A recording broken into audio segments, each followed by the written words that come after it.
नमस्कार मित्रांनो, current affairs Marathi या आपल्या यूट्यूब चॅनलमध्ये आपलं स्वागत आहे. आजचा पहिला प्रश्न पाहूया. राष्ट्रीय गीत, राष्ट्रीय गणित दिवस दरवर्षी कधी साजरा केला जातो? तर याचं योग्य आन्सर आहे 22 डिसेंबर. तर भारतात दरवर्षी 22 डिसेंबर रोजी राष्ट्रीय गणित दिवस साजरा करतो. ही तारीख इतिहासातील महान गणितज्ञांपैकी एक असलेल्या श्रीनिवास रामानुजन यांच्या जयंतीचे प्रतीक आहे. तर राष्ट्रीय गणित दिवसाची घोषणा प्रथम 2012मध्ये भारताचे माजी पंतप्रधान डॉक्टर मनमोहन सिंग यांनी गणित क्षेत्रातील श्रीनिवास रामानुजन यांच्या योगदानाचा सन्मान करण्यासाठी केली होती. श्रीनिवास रामानुजन यांचा जन्म हा 22 डिसेंबर 1887 रोजी झाला होता. श्रीनिवास रामानुजन यांचा जन्म 22 डिसेंबर 1887 रोजी ईरोड येथील तमिळनाडू येथे झाला होता. 1918मध्ये रामानुजन हे रॉयल सोसायटीसाठी निवडले गेलेले दुसरे भारतीय ठरले. आंतरराष्ट्रीय गणित दिवस कधी साजरा करतो आपण? तर 14 मार्च रोजी. आणि शास्त्र रामानुजन पुरस्कार 2024 हा कोणाला दिला? तर डॉक्टर अलेक्झांडर स्मिथ यांना. आणि ॲबेल प्राईज 2025 हा गणितातील नोबेल प्राईज हा मसाकी काशिवारा यांना दिलेला आहे आणि या जपानच्या आहेत. तर लक्षात ठेवूया. तर आत्तापर्यंतचे आपण काही महत्त्वाचे दिवस पुन्हा रिवाईज करूया. 1 डिसेंबर वर्ल्ड एड्स डे, नागालँड स्थापना दिवस, BSF स्थापना दिवस. 2 डिसेंबर राष्ट्रीय प्रदूषण नियंत्रण दिवस, आंतरराष्ट्रीय गुलामी उन्मूलन दिवस, विश्व कम्प्युटर साक्षरता दिवस. 3 तारखेला आंतरराष्ट्रीय विकलांग दिवस. 4 तारखेला भारतीय नौसेना दिवस, आंतरराष्ट्रीय चिता दिवस, आंतरराष्ट्रीय बँक दिवस. 5 तारखेला वर्ल्ड सॉइल डे, आंतरराष्ट्रीय स्वयंसेवक दिवस. आणि 7 तारखेला सशस्त्र सेना झेंडा दिवस, आंतरराष्ट्रीय नागरिक विमानन दिवस.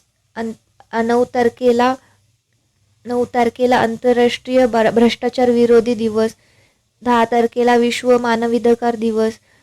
11 तारखेला विश्व पर्वत दिवस. 12 तारखेला युनिव्हर्सल हेल्थ कव्हरेज डे. 14 तारखेला राष्ट्रीय ऊर्जा संरक्षण दिवस. 16 तारखेला विजय दिवस.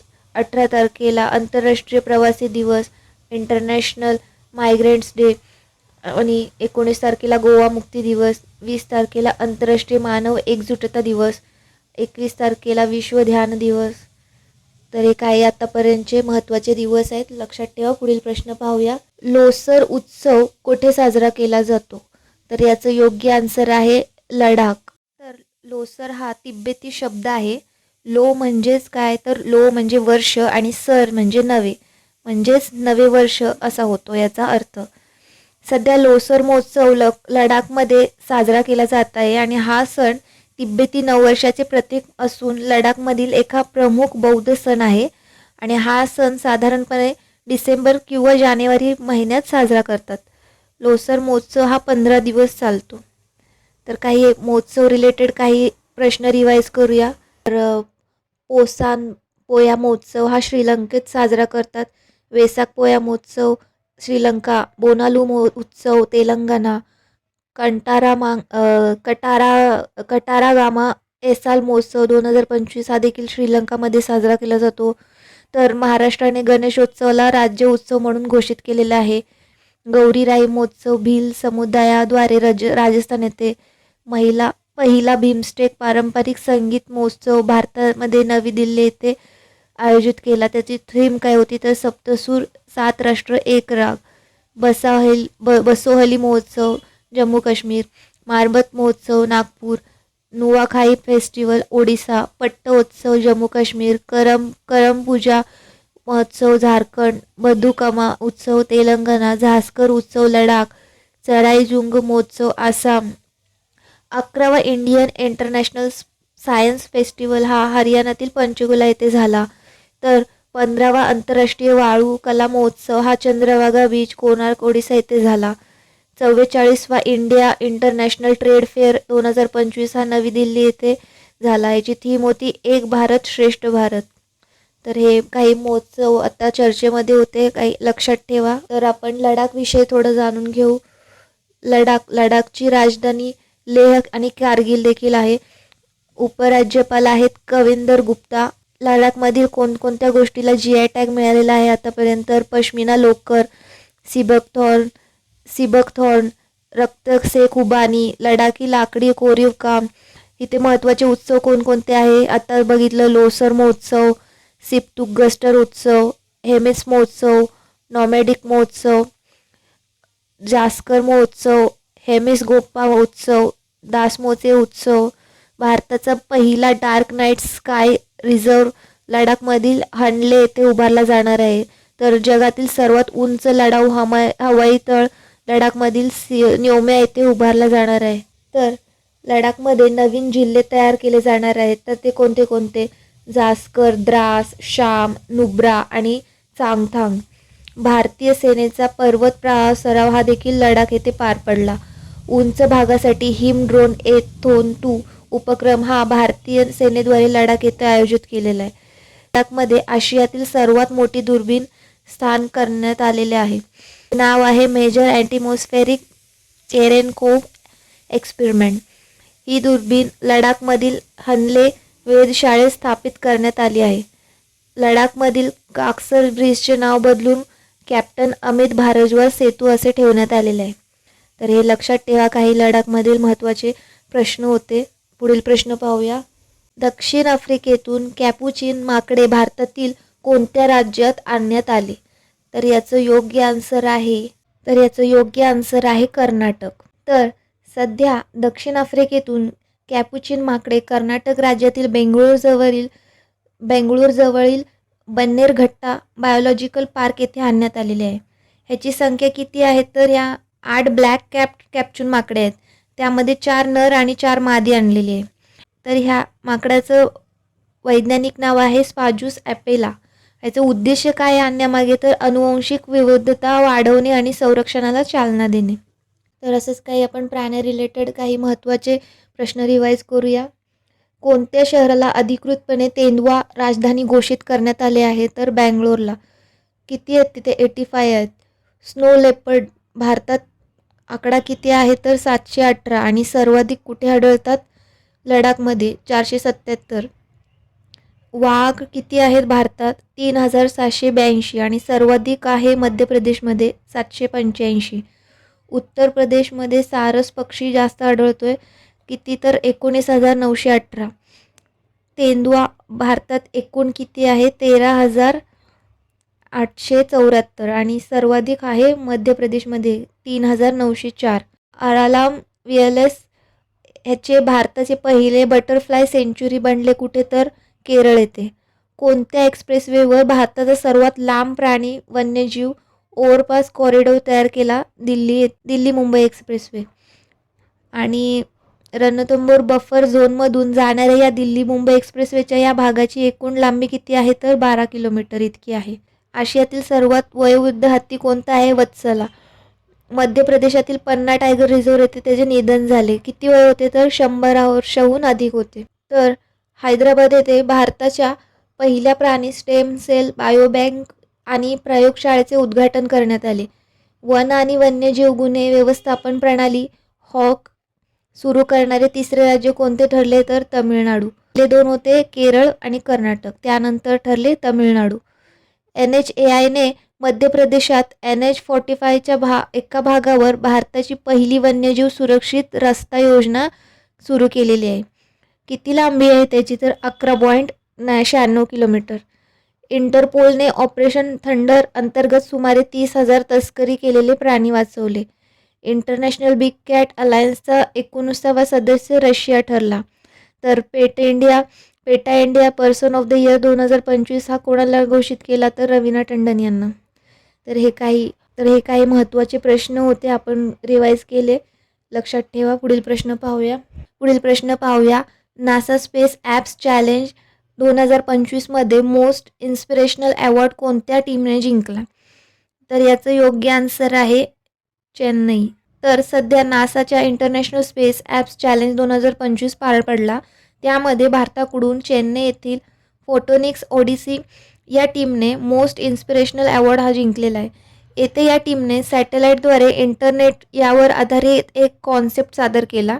या कॉन्सेप्टचा उद्देश होता भारताच्या दुर्गम भागामध्ये ब्रॉडबँड ब्रॉडबँड कनेक्टिव्हिटी वाढवणे, म्हणजे जेणेकरून भारतातील 700 दशलक्षाहून अधिक लोकांना ज्यांच्याकडे सध्या ब्रॉडबँड सुविधा नाही त्यांना सॅटेलाईट इंटरनेटशी जोडता येईल. तर नासाची स्थापना ही 1958 रोजी झाली. याचं हेडक्वार्टर आहे वॉशिंग्टन DC आणि ह्याचा मोटो आहे for the benefit for all. आत्ताचे चीफ आहे जारेड आयझेकामेन. तर लक्षात ठेवा. पुढील प्रश्न पाहूया. तर वाडाच्या 2024 टेस्टिंग फिगर्स रिपोर्टनुसार सर्वाधिक डोपिंग नियम उल्लंघन कोणत्या देशाने केले? तर याचं योग्य आन्सर आहे भारत. तर सध्या वर्ल्ड अँटी डोपिंग एजन्सीने टेस्टिंग फिगर्स रिपोर्ट जारी केला. या अहवालात 2024चा डेटा समाविष्ट आहे. या अहवालानुसार 2024मध्ये 260 भारतीय खेळाडू डोप चाचणीत पॉझिटिव्ह आढळले आहेत. या अहवालात असेही नमूद करण्यात आले आहे की 2024मध्ये देखील डोप चाचणीत अपयशी ठरणारे किंवा अँटी डोपिंग नियमाचे उल्लंघन करणाऱ्या प्रकरणामध्ये भारत हा पहिल्या क्रमांकाला आहे, जे आपल्या दृष्टीने एकदमच नकारात्मक बाब आहे. तसेच सलग तिसऱ्या वर्षी भारत या बाबतीत पहिल्या क्रमांकावर राहिला आहे. वाडाची फुल फॉर्म काय आहे? World anti doping agency. याची स्थापना झाली 1999 रोजी आणि ह्याचं हेडक्वार्टर आहे मॉन्ट्रियल, कॅनडा आणि याचे अध्यक्ष कोण आहेत? तर विडोल्ड बानका. तर लक्षात ठेवा. पुढील प्रश्न पाहूया. इंडियन मिलिटरी अकॅडमीमध्ये पास होणारी पहिली महिला अधिकारी कोण ठरली? तर याचं योग्य आन्सर आहे सई जाधव. तर इंडियन मिलिटरी अकॅडमी ही याची स्थापना 1932 रोजी झाली. याचं हेडक्वार्टर कुठे आहे? तर डेहराडून, उत्तराखंड येथे. येथे भारतीय सेनेच्या अधिकाऱ्यांना प्रशिक्षण दिलं जातं.